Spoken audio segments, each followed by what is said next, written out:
What the Study Says. Welcome back to What the Study Says. I'm Dr. Kai. And I'm Dr. May. Okay, let's picture this. Think about that time you got a nasty scrape, maybe, or perhaps a piercing. And the scar that formed didn't just, fade away quietly. Instead, it kind of went rogue. Went rogue? How so? It built itself up into this raised, firm, sometimes even painful monument to the injury that just refuses to shrink. Ah, that feeling, right. What actually happens when your body's own healing mechanism, the very thing that's supposed to close cuts, just doesn't get the memo to stop? Yeah. We're talking about keloids today. These are the aggressive scars that just refuse to stay within the lines. Today, our mission really is a deep dive into the treatment options for keloids. We've looked at systematic reviews and a really powerful network meta-analysis to try and cut through some of the confusion. So what's the goal here? The goal is to figure out which treatments, from basic creams or sheeting up to complex laser combinations, are actually effective enough. Right. Effective enough to justify what's often a pretty difficult process, especially given that the data can be, uncertain. It sounds like that classic medical trade-off. Does it work? What are the side effects? And crucially, how good is the evidence we're basing this on? Exactly. Let's get started. Okay, so first, let's clearly define what we're up against.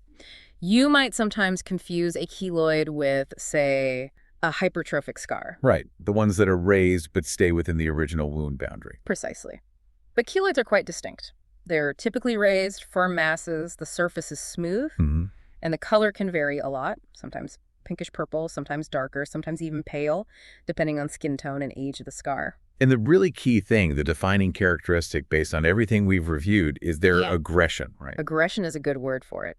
Unlike those more common hypertrophic scars, keloids actively, aggressively grow beyond the original injury site. They invade the surrounding healthy skin. That's crucial. They cross the border. And critically, they don't tend to regress on their own. They don't shrink back down over time. And this invasion, it's not just about looks, is it? No, absolutely not. Yeah. The systematic reviews we looked at really emphasize this. These scars are frequently associated with some pretty uncomfortable and chronic symptoms. Think intense itching. We call it pruritus. Right. And sometimes outright pain. And that combination can really lead to significant physical and, frankly, psychological impairment for patients. Yeah, I can imagine. So who tends to get these? Is there a typical profile? There is. Incidence is strongly linked to a couple of factors: age and ethnicity. Keloids usually appear in younger people, typically between 10 and 30 years old. So starting off in an adolescence or young adulthood? Exactly. And the epidemiological data is quite clear. The incidence is considerably higher in populations with darker skin tones. We're seeing rates from around 4.5% up to maybe 16% in Black and Hispanic populations. Wow, up to 16%. That's significant.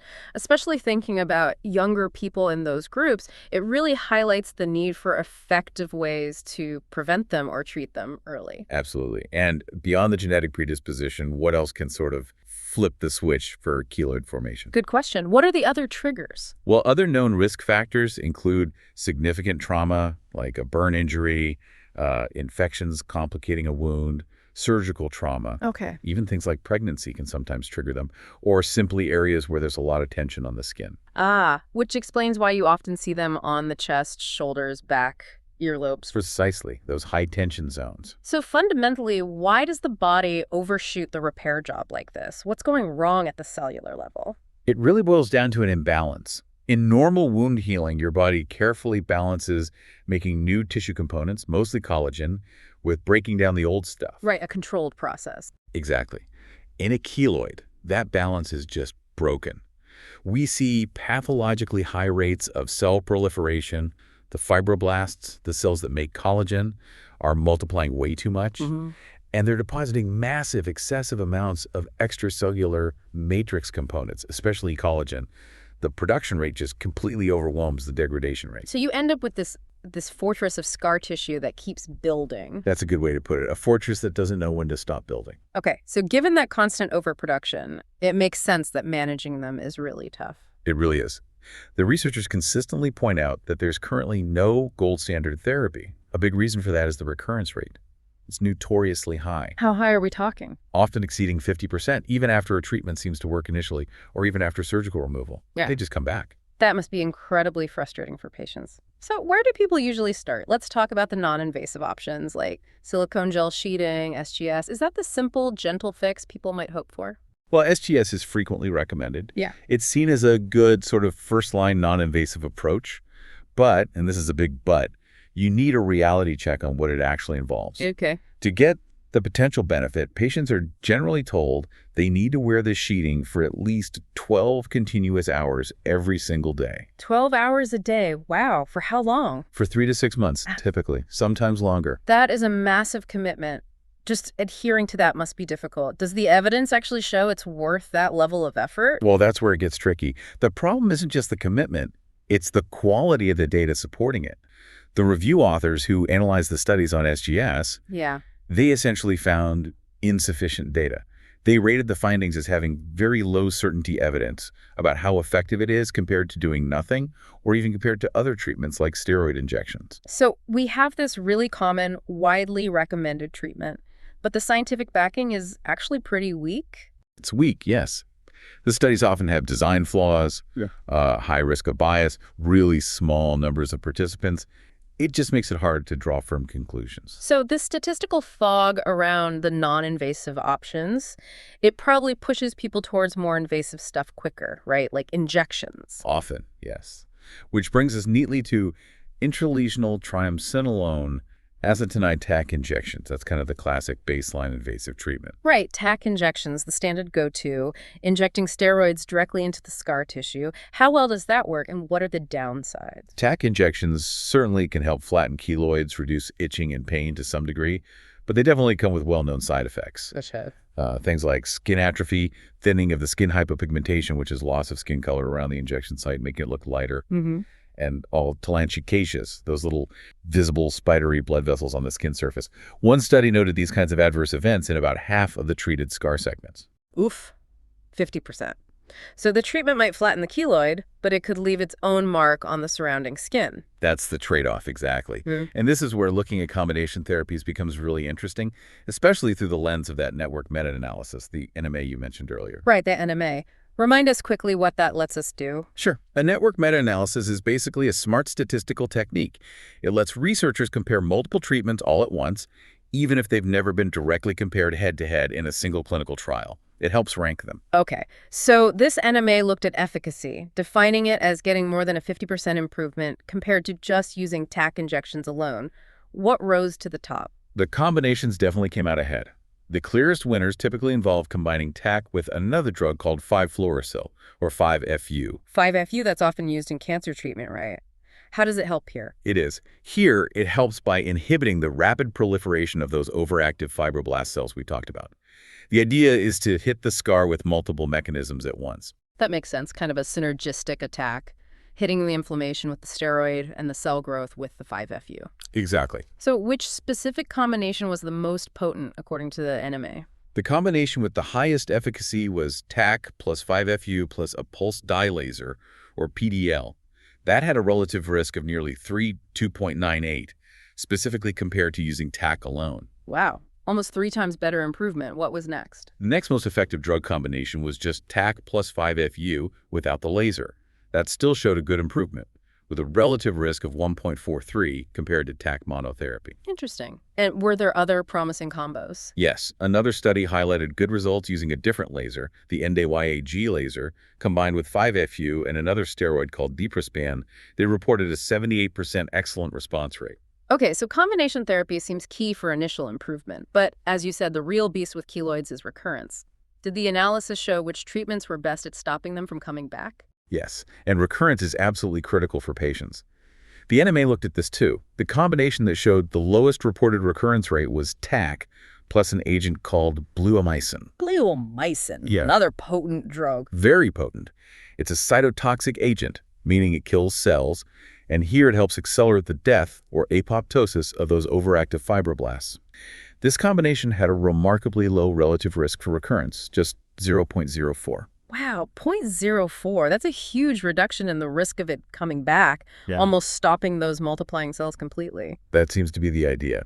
Another combination that ranked very well for low recurrence was TAC plus 5-FU plus brachytherapy. Brachytherapy, that's targeted radiation, right? Yes, a form of internal, very focused radiation therapy. That combination had a recurrence relative risk of 0.23. Still very good. And was there an overall winner considering both efficacy and recurrence? According to a specific type of analysis they used called SURA, which tries to rank the absolute best option, surgical excision followed by brachytherapy came out on top. So cut it out, then radiate the base. Essentially, yes. That ranked as potentially the most effective overall strategy with the lowest chance of recurrence. But the authors strongly cautioned that this needs confirmation from larger, high-quality randomized controlled trials. Right. Needs more robust evidence before we declare it the definitive answer. Okay, so we have these promising, often complex combination therapies, but now we absolutely have to talk about the flip side, the cost, not just in money, but in terms of patient experience. The adverse effects. What do patients need to brace themselves for with some of these more advanced, potentially more effective treatments? Let's take the lasers, for instance. The pulse dye laser, the PDL, which showed good efficacy. It's known to cause purpura. Purpura. That deep red or purple bruising in the treated area. And it's not trivial. It can last for a good 7 to 10 days after each session. A week to 10 days of significant bruising. Yeah, that's definitely not a minor side effect, especially if the keloid is somewhere visible. Exactly. And it can get much more intense than that. Some of the therapies, while effective, are frankly incredibly painful. How painful? Well, studies looking at something called interstitial photodynamic therapy, or PDT. Okay. They reported burning sensations so severe during the treatment that patients required intravenous opioids, like morphine, just to tolerate it. IV opioids during the procedure. Wow. Yeah, and even for topical PDT, which is less invasive, patients often needed oral NSAIDs, sometimes even morphine or those fentanyl patches, to manage the pain after the sessions. Okay, that context is crucial. It fundamentally changes the conversation for a patient, doesn't it? A treatment might statistically work well, but if it involves that level of pain and recovery. It absolutely does. And this brings us to maybe the most important caveat, the thread that runs through almost all the research we looked at, the overall quality of the evidence. Still an issue, even for these combination therapies. Yes. It's a recurring theme. Yeah. The systematic reviews repeatedly flagged that most studies suffered from a high risk of bias.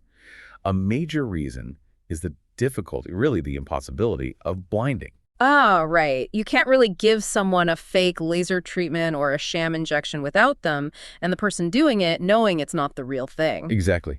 And when both the patient and the doctor know what treatment is being given, especially if it's known to be intensive or painful, that knowledge, that expectation can significantly influence the reported outcomes. It introduces bias. Makes sense. What other issues with the studies? On top of the blinding issue, the sample sizes are often really small. We're talking maybe an average of around 40 participants per study, sometimes even fewer. 40 people? That's tiny for trying to draw broad conclusions. It is. So you have small numbers, you have the inability to blind properly, and often the studies lump together different types of keloids, different locations on the body, different follow-up times. It all makes definitive conclusions really difficult. Like trying to make sense of educated guesswork sometimes. Pretty much. The reviews often conclude with phrases like insufficient evidence to support or refute the effectiveness of many of these therapies, which circles us back to that core conclusion from the NMA. Which was? That effective therapy isn't universal. There's no single magic bullet for all keloids. Treatment has to be tailored. Tailored based on? Based on the specific characteristics of that individual keloid, its location, its size, how thick it is, whether it's the first time it's appeared, or if it's a recurrence that's already resisted other treatments. So let's try and wrap up this deep dive. What we found looking across the evidence is that there's pretty clear statistical support showing combination therapies generally outperform single treatments. Right, especially those combinations using the workhorse agents like TAC and 5-FU, maybe boosted with lasers or sometimes radiation. They tend to lead to better initial improvement and, crucially, lower rates of the keloid coming back. But, and this is a significant but, the foundation of evidence supporting even these best options is often, well, a bit shaky. Yeah, riddled with those issues of bias, small studies. Exactly. Which means patients often face major trade-offs. They have to weigh the potential benefits against significant factors like pain during treatment, the risk of side effects, and the sheer commitment required for some of these regimens. And for us, maybe the most provocative finding wasn't just about efficacy or recurrence, but about what was consistently missing from these studies. Oh, What was missing? The outcomes that really capture the human impact of living with and treating keloids. Things like patient-reported quality of life. Ah, yes. How well patients actually adhere to these demanding treatment schedules over months, and the cost-effectiveness. Were these expensive, painful treatments actually worth it from the patient's overall perspective? That data was rarely reported. That's a huge blind spot, isn't it? The focus is almost entirely on the physical scar. Did it get smaller? Did it come back? Not on the person attached to the scar. Exactly. We're studying scars, but maybe we should be focusing more on studying the patients with the scars. A really important point. So perhaps the key takeaway for anyone listening who's dealing with a keloid is this.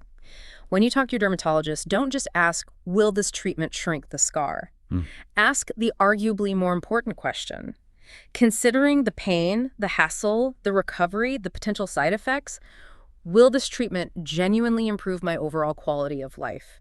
That perspective should really drive the decision-making. That's a critical distinction for navigating these complex choices. Yeah. If you want to keep cutting through the medical noise with us and get straight to what the studies actually say, then make sure you subscribe to what the study says. and please do share this deep dive with anyone else you know who might be grappling with difficult medical decisions or treatment trade-offs. Until next time.